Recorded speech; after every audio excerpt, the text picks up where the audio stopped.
آپ گھڑی دائیں ہاتھ میں کیوں باندھتے ہیں؟ میری مرضی.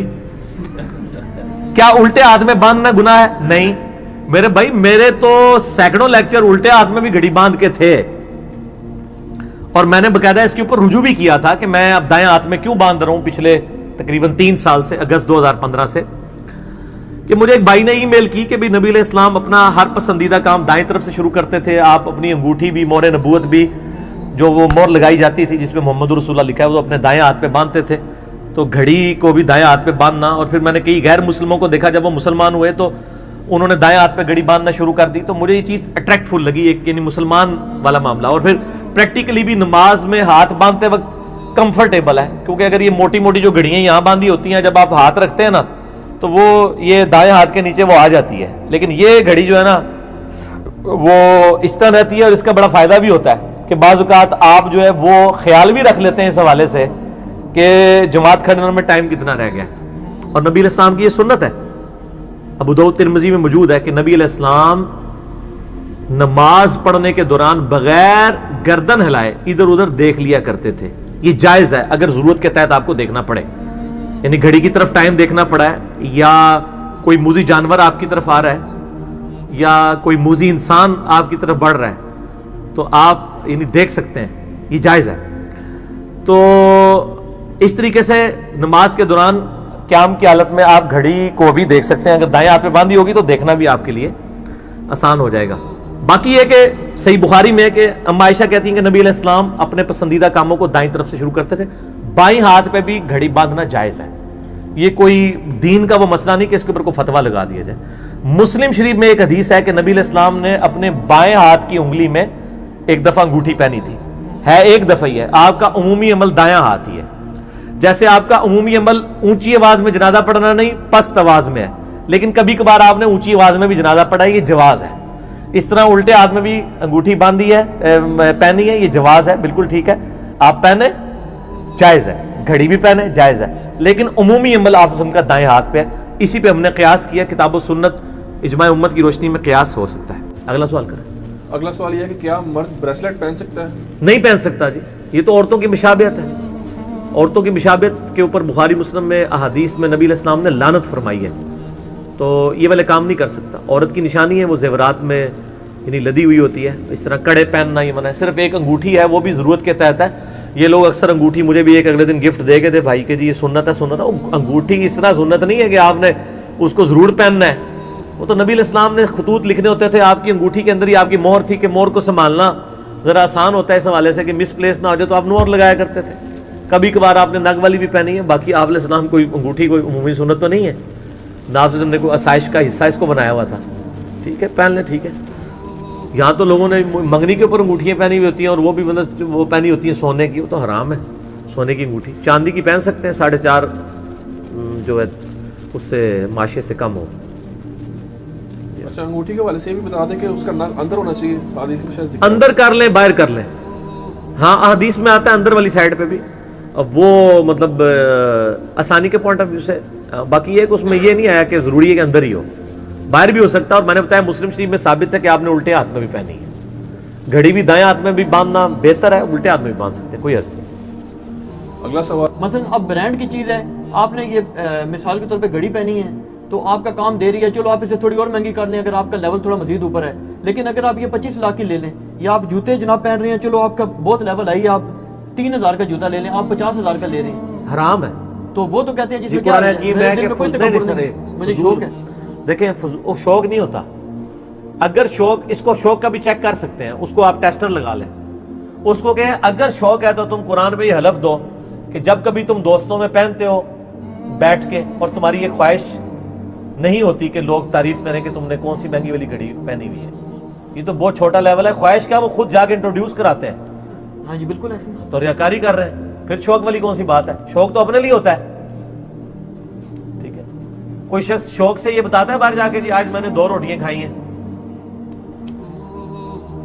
یا 3 پراٹھے آج میں نے صبح کھائے ہیں، ویسے کوئی گپ شپ میں ڈسکس، لیکن اس کو ایز اے شوق بنا کے پریزنٹ کرتا ہے. ایون جو 5 پراٹھے کھانے والا ہے وہ بھی کوشش کرتا ہے کہ میں لوگوں کو کام ہی بتاؤں کہ میں تو کھاندہ ہی بڑا تھوڑا جی ایویں ہاتھ ہی لانا، کیونکہ وہ سمجھتا ہے کہ زیادہ کھانے کو عیب سمجھا جاتا ہے، تو زیادہ کھا کے بھی کہتا ہے میں تو ہمیشہ. اور جتنے جھوٹے لوگ ہیں آپ ان کو اکثر سنے ہو کہیں گے جی میں عادت ہے کہ بالکل سچی گل منہ تے کر دینی ہے. آج تک آپ دنیا میں کسی بندے کو سنا ہے کہ میری تو عادت ہے کہ ہمیشہ جھوٹ بولتا ہوں؟ کہ سچائی کیا ہے؟ تو وہ اس لیے لیتے ہیں کہ آپ کو اس برانڈ کے اوپر اعتبار ہے. اسی طریقے سے یہ بات حقیقت ہے کہ کپڑوں میں بھی اور یہ باقی چیزوں میں بھی صرف مہنگا پن ایک ایشو نہیں ہے. یہ آپ نے اردو میں ایک محاورہ بھی سنا ہوا ہے, سستا روئے بار بار, مہنگا روئے ایک بار. تو بعض اوقات اس لیے بھی لینا پڑتا ہے کہ وہ ڈبل ہی پیسے لگوا دیتے ہیں, آپ کو وہ ہر بار لینے پڑ جاتی ہیں چیزیں. تو آپ ایک بار لے کے بے فکر ہو جائیں. اب میں ان کیمرہ ہی بات کر سکتا ہوں, آن کیمرہ نہیں کر سکتا, کہ میں آپ کو بتا سکتا ہوں کہ فلاں فلاں کمپنیوں کے اگر آپ کپڑے خریدیں تو میں آپ کو بتاؤں میرے پاس اس وقت 2001 کے جوڑے بھی ہیں. آج 2019 ہے نا, 19 سال ہو گئے میں وہی سوٹ پہن رہا ہوں. میری شادی 2005 میں ہوئی تھی. میری شادی کے موقع پہ جو شادی کا سوٹ تھا اور ولیمے کا, وہ آج بھی میں اسی طرح پہنتا ہوں, کوئی مسئلہ نہیں ہوا. وہ سردیوں کے, گرمیوں والے تو ظاہر خراب ہو جاتے ہیں. سردیوں میں آپ اگر اچھی کوالٹی کا سوٹ لے لیں تو آپ مجھے بتائیں, ایک سوٹ 19 سال سے میں پہن رہا ہوں تو اس کی کیپیسٹی تھی نا, وہ 2001 میں وہ سوٹ میں نے 2500 کا خریدا تھا. اس زمانے میں 2500 بڑی رقم تھی. تو وہ تو سر آج میں اگر دیکھوں تو 1 روپے کا بھی سوٹ نہیں ہے, وہ اتنا سستا ہے, لیکن وہ آج تک چل رہا ہے. آج بھی میں پہن کے آپ جج نہیں کر سکتے یہ 19 سال پرانا سوٹ ہے. تو یہ بھی بعض اوقات ایشو ہوتا ہے کہ حافظہ اللہ تعالیٰ اور دامت برکاتم عالیہ کے برانڈ آپ کو نہیں لینے پڑتے, آپ کو کافروں کے برانڈ لینے پڑ جاتے ہیں, یہ مہنگی چیزیں لینے پڑ جاتی ہیں. تو باقی اگر آپ تکبر کے لیے لیتے ہیں تو وہ نہیں ہونا چاہیے. آپ دیکھنے میں سادہ گھڑی, یہ سادہ بال پوائنٹ 8-10 روپے والا استعمال کرتا ہوں, اس سے زیادہ ضرورت نہیں کرنے کی, کیونکہ اس میں کوئی ایسا مسئلہ نہیں. بال پوائنٹ کی سیاہی جب ختم ہونی ہے نا, چاہے وہ 1000 روپے کا بال پوائنٹ ہے اس نے بھی اتنا ہی چلنا ہے, اور چاہے 10 روپے والا اس نے بھی اتنا ہی چلنا ہے. اس میں تو پھر برانڈ نہیں ہوگا. اس میں تھوڑی سی مزید وضاحت بھی آپ سے کہ مسئلہ بالکل کلیئر ہو جائے, کیونکہ یہ بہت ہی زیادہ پریکٹیکل ایشو ہے آج کل گھر گھر کا, کہ اگر آپ کی مانا آمدن بالفرض 2-2.5 لاکھ ہے اور دوسری طرف ایک ایسا میں سے مثال دے رہا ہوں, اور آپ کہتے ہیں جناب ٹھیک ہے یہ میری ساری ضروریات ہے, چلو میں نے اچھی کوالٹی بھی لے لی, مجھے شوق بھی ہے, سب میرے لیے اتنا جائز ہے. دوسرا شخص ہے جس کی روز کی آمدن جناب اگر کروڑ روپے ہے, تو کیا اس کا سٹینڈرڈ ہائی کرنے کی شریعت اجازت دیتی ہے؟ ہاں کر سکتا ہے, سٹینڈرڈ ہائی اپنا ضرور کرے, زکوٰۃ بھی دے اور حلال کا مال کمائے. معذرت کے ساتھ یہاں جو لوگ روزانہ کروڑوں میں کما رہے ہیں نا, مجھے قرآن پہ حلف رکھ کے دیں کہ ان کی کمائی حلال کی ہے. کہیں نہ کہیں انہوں نے ایک چھکا مارا تھا جس کی وجہ سے وہ اس بیٹنگ وکٹ کے اوپر سیٹ ہوئے ہیں, کہیں نہ کہیں چھکا مارا ہوا ہے. اور علی بھائی اس میں تھوڑا سا وہ کنسرٹ بھی لیں جو حضرت ابو ذر غفاری رضی اللہ عنہ فرماتے تھے کہ جو رات کی روٹی رکھے تو وہ منافق ہے میری نظر. وہ بارلا ابو ذر غفاری میرا کلپ سن لیں, وہ ایک ٹاپک ہی بالکل یہ بات ثابت ہے ویسے نہیں, اس طرح نہیں ہے, لیکن وہ ایک ٹاپک ہی ہے, وہ بہت ایک ڈیفیکلٹ ٹاپک ہے. آپ یہ سمجھیں کہ آپ اپنی چادر کے مطابق پاؤں پھیلائیں, فضول خرچی نہ کریں, بالکل بھی گندے مندے نہ رہیں, فضول خرچی نہیں ہونی چاہیے. اور آپ مال ان چیزوں پہ خرچ کریں کہ جو آخرت میں اللہ کے ڈیوائن بینک میں سٹور بھی ہو رہا. ٹھیک ہے, یہ اصل میں اس کے پیچھے. باقی میں آپ کو بات کلیئر کروں, جو کروڑ پتی لوگ ہیں انہوں نے اپنے اپنے وقت میں چھکے ضرور مارے ہوئے ہیں. ایون اس وقت بھی جو کروڑ پتی ارب پتی لوگ ہیں, کہیں پہ ٹیکس چور ہے, وہ کہیں پہ آپ منہ بول کے آگے ٹیم پہ کہہ رہے ہوتے ہیں کہ ہم اپنی فائلوں کو پہیے لگاتے ہیں.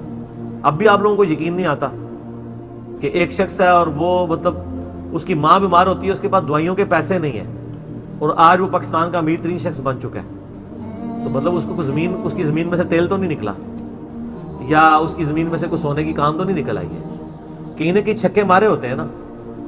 حلال کا کاروبار کبھی بھی اس بڑے لیول پہ جا ہی نہیں سکتا, کیونکہ جو اوپر جاتے ہیں تو آپ کو پتہ چل جائے. آپ کو 1 لاکھ پہ 2,500 روپے زکوٰۃ تو بڑی آسان نظر آ رہی ہے, لیکن 1 کروڑ پہ کتنی زکوٰۃ ہوگی؟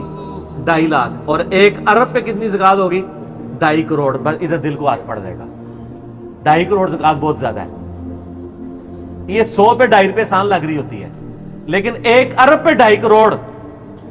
لیکن اللہ کا فضل ہے, بعض لوگ دیتے ہیں, وہ ہر سال دیتے ہیں. اس سے زیادہ میں کئی ایسے لوگوں کو جانتا ہوں جو ایک مہینے میں ملینز آف روپیز خرچ کرتے ہیں ادر دین زکوٰۃ اللہ کے لیے. اللہ تعالیٰ ان کو جزائے خیر دے, اور وہ اللہ نے ان کو استقامت دی ہوئی ہے, ان کو چیزیں کانسیپٹ کلیئر ہے. ورنہ جس کے بعد تھوڑا سا مال آتا ہے وہ فوراً جو ہے وہ مطلب سنبھالنا شروع کر دیتا ہے. وہ کہتے ہیں کہ ہمیں اللہ نے دیا, ہم اللہ کی راہ میں خرچ کرتے ہیں, اور وہ بتاتے بھی نہیں کسی کو. اس سے بڑی بات یہ ہے کہ وہ بتاتے بھی نہیں کسی کو. یہ بات ہے.